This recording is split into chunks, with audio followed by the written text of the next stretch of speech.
So the results are in for the weekly poll, and I'll just have a look at the results now. So the question that I asked at the start of the week was, what is the main thing that gets between you and your banjo practice? So the results are in. We had 18 votes altogether, so thank you everyone who voted.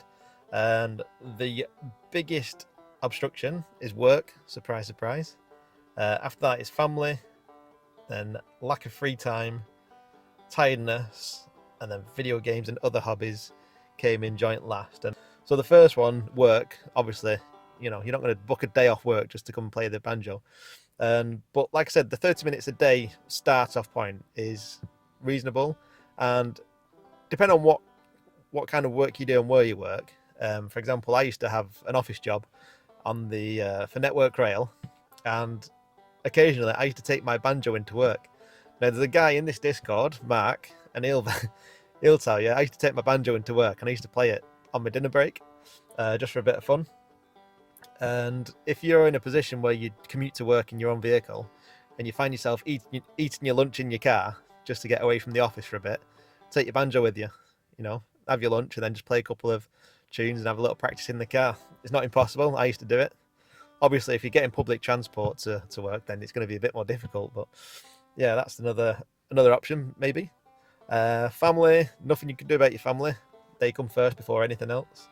And lack of free time. Now, obviously, it takes time, but there are little things we can do to make best use of our time. Now, I'm going to pinch a photograph off the Discord. Somebody posted it a while ago. I'll put the name on the screen now. And if you have a look at their setup, they've got the banjo on a little stand, not in its case, and then next to the stand they've got a table set up with a chair. So at a moment's notice, they can sit down, have their iPad or the laptop set up, grab the banjo, and start practicing within a couple of seconds. That is like the perfect, ideal setup.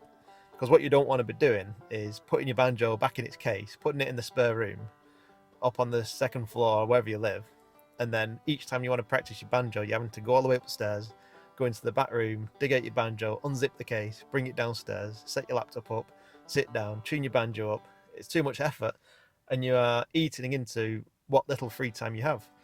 So yeah, so if you can reduce the amount of time it takes you to set up, then obviously that'll increase the amount of free time that you do have. And the last one, tiredness. Now, every banjo practice session that you do doesn't have to be an intensive 30-minute focused learn something new session. You can just sit there, relax, and just practice what you already know. So practice the basic frailing strum. Just yeah, it doesn't always have to be an intensive, you need to learn something new every single time. You could just be in the practice to perfection zone or the comfort zone and just sit there and just strum away and just sit there and just practice what you already know and just enjoy it. And it can be quite a relaxing thing. It doesn't always have to be an intensive, in the growth zone, painful learning experience. You can just relax and play your banjo and enjoy it. So yeah, hopefully that's helped to answer some of the results of the poll.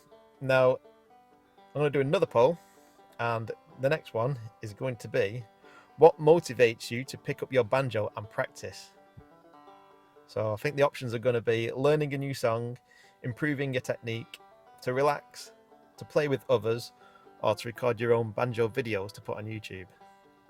So that's the next weekly poll. So be sure to leave your votes in there. It's multiple choice, so you can leave more than one answer. And yes, thank you everyone for partaking in the weekly poll, and hopefully we get more votes on this next one. Okay, I'll see you in the fire pit.